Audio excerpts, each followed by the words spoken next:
Novel Cultivation Chat Group Chapter 11. Dalam pandangan para peramal, melihat masa depan bagaikan memandang dunia luar melalui jendela yang berembun, penuh dengan misteri yang tak terduga. Namun menurut seorang peramal, ternama, setiap pilihan yang dibuat manusia akan menciptakan masa depan yang berbeda. Tapi tak satu pun dari pilihan itu terjadi secara kebetulan. Sebab di dunia ini, tidak ada yang namanya kebetulan. Yang ada hanyalah takdir. Bahkan pertemuan antara dua orang yang tampaknya kebetulan, sebenarnya adalah takdir. Satu persatu, peristiwa yang tak terelakkan mendorong roda sejarah bergulir, membentuk berbagai masa depan yang telah ditakdirkan. Inti dari semua penjelasan ini sederhana, ramalan para peramal tidak pernah salah. Sekalipun ternyata meleset, itu karena peramal tersebut sebenarnya melihat takdir yang berbeda dari dunia paralel. Sementara Anda kebetulan mengikuti alur takdir yang lain menuju masa depan yang berbeda. Jadi, yang salah bukan peramalnya, melainkan dunia ini. Penjelasan di atas adalah pembelaan dari seorang peramal jalanan yang tak pernah sekalipun meramal dengan tepat. Anda mungkin sudah bisa menebak. Ya, peramal ini bukan lain adalah Immortal Master Copper Trigram dari Nine Provinces, satu grup. Meski tidak bisa diandalkan, dari sudut pandang lain, kata-katanya tetap mengandung kebenaran. Song Suhang sama sekali tidak berniat mendekati wanita berambut hitam berkaki jenjang itu. Bagaimanapun, dunia ini luas, mana mungkin ada begitu banyak kebetulan. Namun tak disangka, setelah berkeliling sebentar, dia justru bertemu kembali dengan wanita itu. Dia baru saja keluar dari toko Glorious Beef, membawa sekantong besar oleh-oleh khas Foodie Paradise untuk teman sekamarnya. Saat melangkah keluar, matanya menangkap bayangan wanita berambut hitam itu sedang menyeret koper besarnya ke arahnya. Kini Song Suhang benar-benar menyaksikan sendiri makna, kaki panjang melangkah cepat. Meski awalnya masih jauh, dalam sekejap wanita itu sudah sampai di depannya hanya dengan beberapa langkah. Suhang sedikit merenggangkan tubuhnya untuk memberi jalan, memudahkan wanita itu lewat dengan kopernya. Terima kasih. Senyum wanita cantik itu terlihat lembut dan malu. Dia lalu masuk ke toko di belakang Suhang. Song Suhang mengangguk kecil. Sudah waktunya dia kembali ke asrama. Baru 2-3 langkah dia melangkah, wanita berambut hitam itu sudah keluar dari toko dengan lincah, sambil membeli makanan juga bertanya pada pemilik toko. Tanpa sengaja, Suhang mendengar percakapan mereka. Dan ketika mendengar pertanyaan wanita itu, kakinya yang sedang melangkah pun terhenti di udara. Pak, boleh tanya apakah Bapak pernah dengar tentang kuil Ghost Lamp di sekitar Jalan Luoxin? Pemilik toko berpikir sejenak sebelum menggeleng, kuil Ghost Lamp. Tidak pernah dengar. Saya juga baru pindah ke sini 2 tahun lalu, jadi belum begitu familiar dengan sekitar. Coba Nona tanya ke toko-toko yang lebih tua. Mereka sudah lama di sini, pasti lebih tahu. Pemilik toko ini jelas orang baik, menjelaskan dengan ramah. Mungkin juga di zaman penuh penipu seperti sekarang, wanita berambut hitam ini punya aura yang bisa meningkatkan kesan positif +100. Kuil Ghost Lamp, Jalan Luoxin. Langsung terbayang oleh Suhang sosok spiritual Butterfly Islands Soft Feather di grup. Jangan-jangan aku salah dengar. Dengan pikiran itu, Suhang mengeluarkan ponsel besarnya, membuka kunci layar, dan membuka aplikasi obrolan Nine Provinces satu grup. Memang ada banyak chat yang terlewat sejak dia offline. Pertama, pesan dari Spiritual Butterfly Islands Soft Feather 2 jam lalu. Dia bilang tidak bisa dapat info tentang kuil Ghost Lamp, tapi sudah naik taksi ke Jalan Luoxin dan berencana menanyainya langsung pada penduduk setempat. Lalu, 20 menit lalu, Soft Feather mengirim pesan lagi, aku sudah sampai di Jalan Luoxin dengan lancar. Ramai sekali di sini, berbeda dari bayanganku.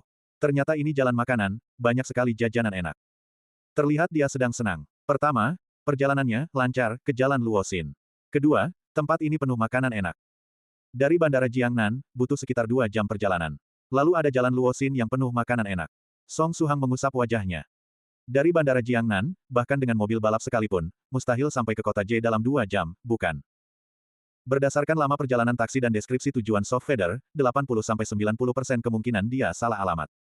Dia sama sekali tidak sampai di Jalan Luoxin kota J, melainkan malah sampai di Foodie Paradise dekat Universitas Jiangnan. Tapi jika ini bukan kebetulan, berarti wanita berambut hitam berkaki jenjang ini adalah Soft Feather. Membayangkan wanita cantik dan modern seperti ini ternyata penderita Cunipiu ala Siansia, hati Song Suhang terasa sakit. Tapi, belum cukup bukti untuk memastikan bahwa wanita berambut hitam ini adalah Soft Feather. Masih ada kemungkinan bahwa sedang ada acara khusus di kuil Ghost Lamp, Jalan Luoxin kota J, sehingga banyak orang berbondong-bondong ke sana. Dan seperti Soft Feather, beberapa dari mereka mungkin juga salah alamat. Kemungkinannya memang kecil, tapi bukan mustahil. Jari Suhang terus menggesek layar ponsel, tapi tidak ada chat baru di grup. Bahkan North River Sluice Practitioner tampak offline, mungkin sedang sibuk mencari info tentang kuil Ghost Lamp. Tiba-tiba, Spiritual Butterfly Islands Soft Feather mengirim pesan suara.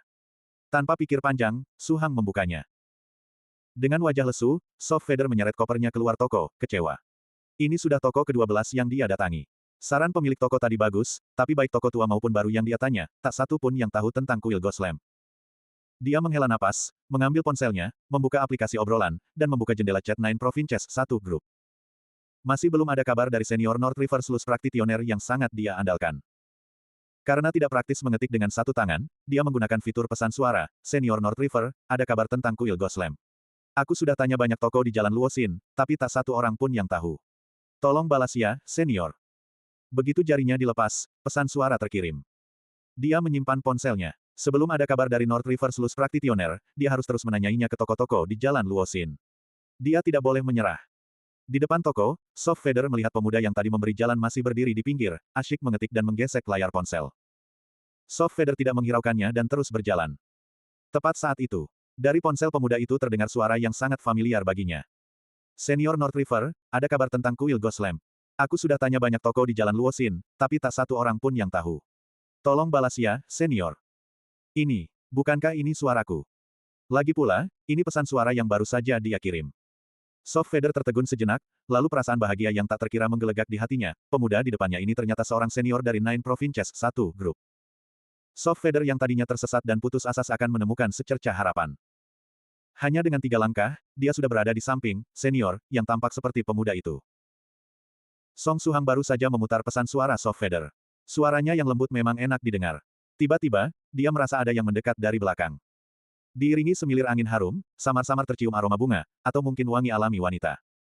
Suhang menoleh, dan melihat wanita berambut hitam berkaki jenjang itu berdiri di belakangnya dengan wajah berseri, matanya tertuju pada ponselnya. Nine Provinces 1 grup. Suara wanita itu lembut dan penuh sukacita, seolah bertemu saudara di negeri asing. Pada detik itu, Song Suhang bingung harus berekspresi apa menghadapi wanita ini. Tak perlu lagi perkenalan. Jika sampai sekarang Suhang masih belum bisa menebak identitasnya, lebih baik dia beli tahu dan bunuh diri saja.